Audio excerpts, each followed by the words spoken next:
Mapagpalang araw sa ating lahat mga kaibigan.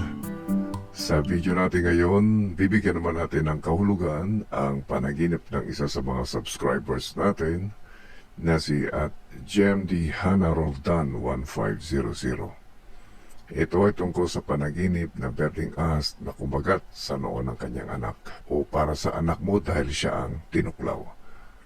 Paano kung ang ahas na nakita mo ay salamat kay GMD Hana Roldan sa kita kung ano ang kinain? Mahalaga ang simbolo nito. Hindi niya alam na delikado kasi siya yung lumapit o pananaw na makakapanakit sa kanya. Pasok na sa inyong tahanan, may unti-unting naapektuhan sa loob ng pamilya tulad ng iyong anak at maaring may bagay na makahinip ay pananakot. Kahit na ikaw ay natatakot sa